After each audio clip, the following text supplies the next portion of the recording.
네, 안녕하셨습니까. 전정현 소장입니다. 자, 의료법 개정안이 아직도 난항을 거듭하고 있습니다, 여러분들. 근데 특히 그 원격 의료 또는 이제 같은 말로 원격 진료라고 그러죠. 원격 의료나 원격 진료와 관련된 법안도 여러 가지 말이 나오면서 지금 현재 아직 제대로 효과를 못 내고 있는 부분이고 아직 처리가 안 되고 있는 부분인데요. 이 건에 대한 여러 가지 의견들이 최근 며칠 사이에 나왔었죠. 네, 그런 부분들을 우리가 좀 살펴봐야 됩니다. 원격 의료나 원격 진료는 사실 세계적인 추세이기 때문에 우리가 꼭 통과시켜야 되지 않나 이런 생각이 있지만 이해 당사자들이 여러 가지 이해가 상충이 되면서 아직도 확실한 결론을 못 내고 있는 그런 모습이죠. 네, 그래서 오늘은 이 원격 의료권과 관련해서 말씀을 좀 드리려고 합니다. 서비스 발전 기본법에 이 보건의료 쪽이 다 포함이 되죠. 근데 며칠 전에 영수회담에서는 보건의료 쪽은 빼고 서비스 발전 기본법을 통과시키기로 잠정 합의를 했는데 아직 거기에 대한 말들이 또 많이 나오고 있어요. 그렇기 때문에 오늘은 이 자리를 빌어서 그 부분들을 좀 살펴보도록 하겠습니다. 자, 원격 의료, 원격 진료. 자, 이렇게 편리한 거죠. 꼭 이루어져야 되겠죠. 네, 멀리서 가정에서 이런 식으로 진료받는 것은 이루어져야 되겠고 스마트폰 같은 경우를 통해서 할 수도 있습니다. 복잡한 기기가 필요한 것만은 아니에요. 그래서 이런 부분들을 볼 때 가능성은 상당히 있고 또 꼭 통과시켜야 되지 않나 이런 생각을 이제 하고 있는데 자, 그럼 원격 의료 또는 같은 말로 원격 진료가 무슨 얘기냐? 간단히 얘기하면 뭐 읽어보시면 아시겠습니다만은 통신수단에 의해서 환자 상태를 파악해서 적절한 진료를 하는 것. 되게 이 정도로 개념을 우리가 정하시면 될 것 같습니다. 근데 요즘 뭐 편리한 도구가 많기 때문에 새로운 기기를 비싸게 주고 살 필요도 없는 그런 패턴일 수 있기 때문에 그런 면에서 IT나 이런 발전과 더불어서 원격 의료 시대는 성큼 다가와 있지 않나 이런 생각을 좀 하고 싶고요. 자, 원격 의료 흐름은 뭐 측정을 해서 취합해서 분석하고 피드백을 거치는 이런 절차입니다. 그렇죠? 복잡하지만 간단한 흐름은 이런 정도 흐름이 당연히 이제 되겠고요. 자, 정부에서는 이것을 자꾸 통과시키려고 할 수밖에 없죠. 그런 정부에서 통과시키려고 하는 의도는 뭡니까? 편리하게 하자는 얘기죠. 네, 편리하게 하자는 얘기예요. 멀리서도 손쉽게 이용을 하자는 겁니다. 사회적인 비용이 다운될 수밖에 없잖아요. 그렇지 않겠습니까? 뭐 교통비라든가 여러 가지 그 시간적인 절약이라든가 뭐 두말하면 잔소리죠. 이렇게 편리한 제도를 정부에서는 통과시켜야 되겠다 이런 논리고요. 자, 그리고 여기 뭐 다시 이제 추가 설명이 된 거죠. 편리, 안전, 효과적인 측면을 전부 망라해서 원격 의료는 그런 좋은 효과가 있다는 것을 나타내주고 있고요. 예, 직접 방문하지 않아도 되는 거. 또 어르신들이 어떻습니까? 불편하시지 않습니까? 거동이 불편하시기 때문에 당연히 고령자를 위해서 필요할 수가 있습니다. 우리 대한민국 같은 경우 고령자들 비율이 점점 높아지고 있죠. 더 나이 드시기 전에 편리한 제도는 도입을 시켜야겠다는 것이 정부의 강한 의도입니다. 자, 아까 말씀을 제가 드렸지만은 비싼 도구를 사용해서 할 필요가 없습니다. 뭐 엑스레이 장비를 뭐 집에다 갖다 놓고 한다. 그건 뭐 말도 안 되고요. 전화기로 의사와 통화할 수 있죠. 그렇죠? 그리고 자기 진단은 스마트폰을 이용해서 거기에 렌즈를 하나 끼워서 의사가 볼 수 있고요. 컴퓨터로 기록을 받고 또 하고 싶은 얘기 컴퓨터로 채팅을 통해서 할 수도 있겠고요. 이 정도만 있으면 사실 원격 의료는 받을 수가 있는 겁니다. 복잡하게 생각하실 것은 없는 그런 편리한 제도죠. 그래서 실제적으로 원격 진료와 관련된 세계적으로 볼 때 이제 환자 수 같은 경우는 대개 보니까 한 700만 명 정도로 2018년까지 증가할 것으로 그렇게 전망이 되고 있고요. 규모로 따지면 한 50억 달러. 네, 그 정도 되고요.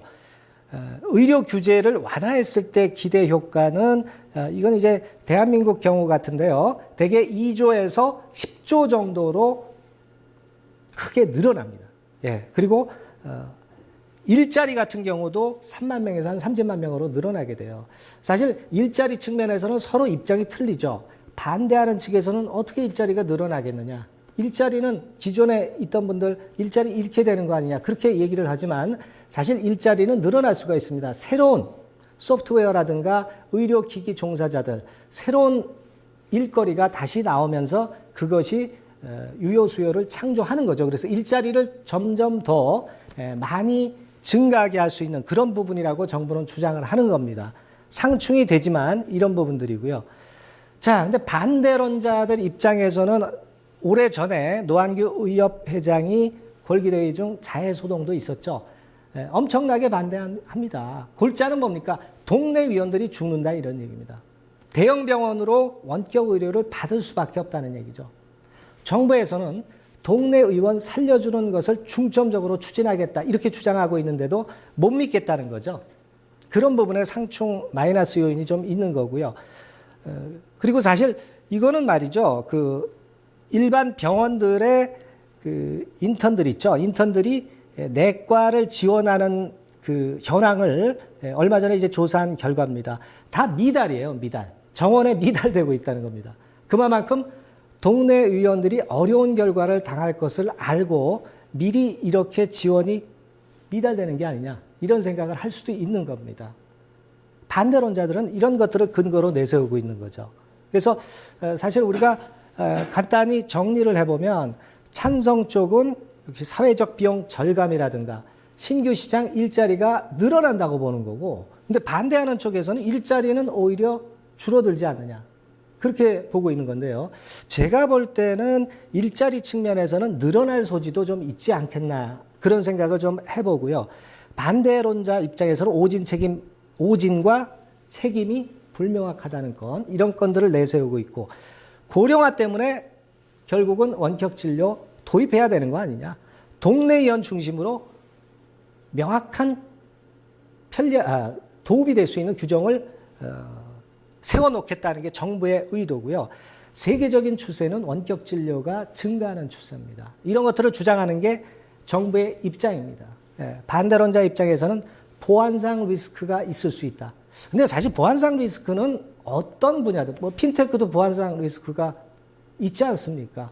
이런 거는 하나의 핑계거리를 보고요. 화질 기기 고장 문제, 이런 것도 제가 볼 때는 작은 불편 정도로 보고요. 작은 약점이라고 봅니다. 동네 의원 폐업하는 문제는 정부의 의지가 어떻게 동네 의원을 잘 보호해 주느냐, 네, 거기에 좀 달려있지 않느냐, 이렇게 좀 판단할 수 있는 부분입니다. 네, 이런 부분이에요. 근데 사실 보니까 최근에 좀 이것과 관련해서 의견들이 엇갈렸죠. 의견들이 엇갈렸는데 영수회담에서는 보건의료 제외하고 처리하기로 합의됐습니다. 그러니까 원격 진료를 지연시키려고 하는 걸로 합의가 됐던 거죠. 근데 그 다음날 유승준 원내대표가 원한 대로 통과시키겠다는 게 자기네 입장이다, 이렇게 번복을 했거든요. 그러니까 어떻습니까? 그 새정치에서는 이거는 말도 안 된다, 그리고 또 반대를 하는 그런 건의 기사거리가 또 나왔어요. 그러니까 아직 그 엎치락 뒤치락 하고 있는 단계이기 때문에 결론은 안 났습니다. 그러나 제가 볼 때는 통과가 좀 안 되는 쪽으로 기울고 있지 않나, 이런 판단을 좀 할 수 있다라고 보여지고요. 그렇게 생각하고 의료 시범사업건이 이번에 그 3월 말에 끝납니다마는 이 건을 정부에서는 성사시키기 위해서 이걸 확대하고 있죠. 그래서 의료 관련 종목들이 괜찮을 개연성이 좀 많지 않겠나, 이런 생각을 좀 하고 있고요. 그리고 제가 볼 때는 그런 생각을 합니다. 이 의료 관련주 중에서는 되게 여러 종목들이 있습니다만은 소프트웨어 쪽이 제일 플러스 모멘텀이 이제 크다라고 보셔야 됩니다. 그만큼 의료기기나 이런 것들은 다른 것으로 대응할 수 있다라고 제가 말씀을 드렸죠. 소프트웨어 쪽은 그만큼 이득권이 있어요. 유비케어나 인피니트 헬스케어, 비트컴퓨터도 있습니다만은 비트컴퓨터가 총망라한 그런 종목이기 때문에 비트컴퓨터가 더 낫다. 그러나 시기적으로 볼 때는 지금 단기적으로는 다시 또 지연되는 부분이기 때문에 지금 당장 하는 것은 아니다. 길게 보고 해야 될 것이다. 매수 시기 같은 거는 좀 늦춰보는 것이 타당하지 않나, 저는 그렇게 보고 있습니다. 네, 감사합니다.